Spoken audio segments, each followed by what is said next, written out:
I was 16 when I accepted a dare that I regret to this day. In our small English village, there was an abandoned manor, whispered to be haunted.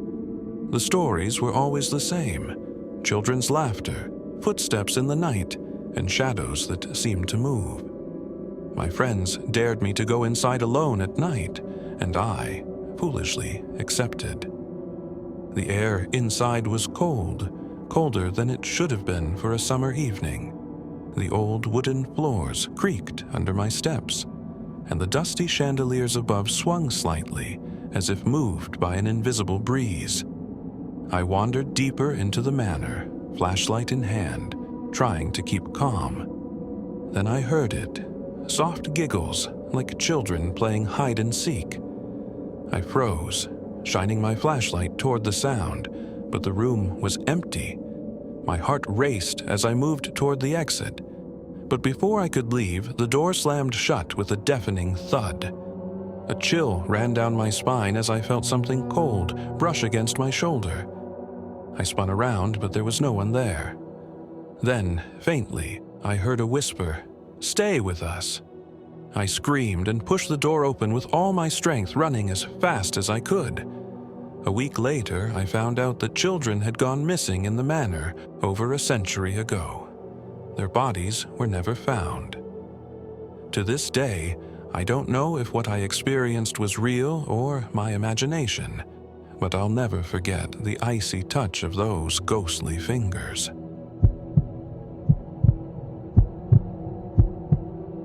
Living alone in Wisconsin seemed peaceful at first, but that peace didn't last. It started small, lights flickering and doors creaking. I brushed it off, thinking it was just the old house settling. But then, things escalated. One night, I was in bed scrolling through Instagram when I heard loud bangs from the kitchen. My heart stopped, but I forced myself to go check. The kitchen looked normal at first glance, but as I turned to leave, I noticed that every single chair was pulled out from the dining table.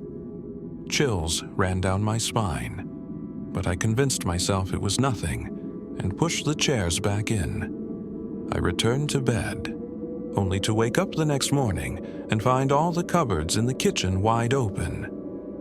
Worse yet, when I went to the bathroom, the mirror was fogged up with the words, "Get out," written on it. That was the final straw.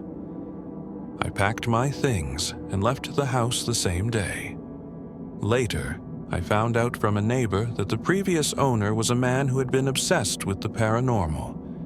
He had used a Ouija board to summon something, and after that, he disappeared without a trace.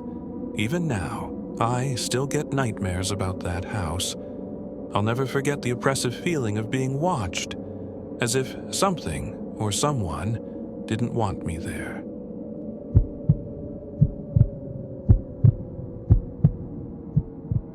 It was a late winter night when I found myself driving alone on Highway 16 in Montana. The road stretched endlessly into the fog, and I hadn't seen another car for miles. Just as I was settling into the eerie silence, I noticed her, a woman standing by the side of the road wearing a white dress.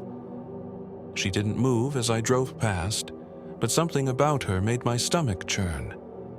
I glanced in my rearview mirror and my blood ran cold. She was standing in the middle of the road staring at my car. My heart raced as I pressed the gas pedal, determined to leave her behind. A few miles later, my car started acting strange.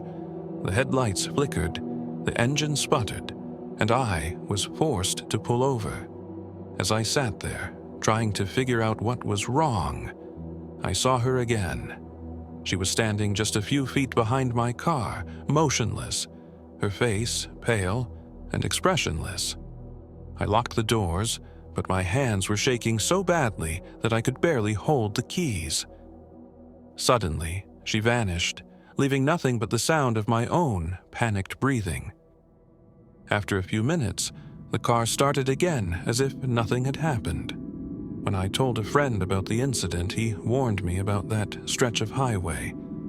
It's notorious for ghost sightings, particularly of a woman in white who is said to appear to drivers before accidents. To this day, I can't drive on that road without feeling like she's watching me, waiting for her next victim.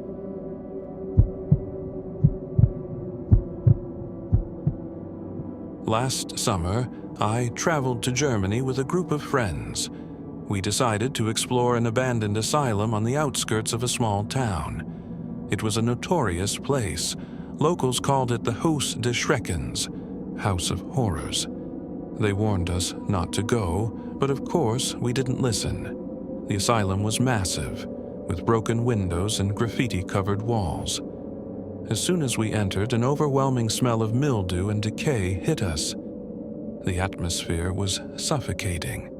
We wandered through the halls, using our flashlights to light the way. At first, it was just eerie silence, but then we started hearing faint sounds, like shuffling footsteps coming from above us. We laughed it off, thinking it was just animals. But things got darker when we entered the children's ward. The walls were covered in faded paintings of smiling faces, but the smiles seemed twisted, almost sinister. My flashlight landed on a small wheelchair in the corner of the room, and I swear it moved an inch on its own. As we turned to leave, we heard a loud crash from behind us. A door we had left open slammed shut. We froze, and then a friend pointed out something chilling. Footprints in the dust on the floor, leading from the wheelchair to the door. Panic set in, and we ran for the exit, but the asylum wasn't done with us. On our way out, I felt a hand grab my arm. I turned, expecting to see one of my friends, but no one was there.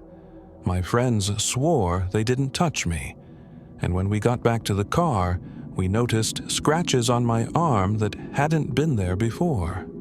The locals later told us that the asylum's head doctor was rumored to have experimented on patients, including children. Some say their spirits are trapped there, reliving their torment. I don't know what we encountered that night, but I'll never set foot in a place like that again.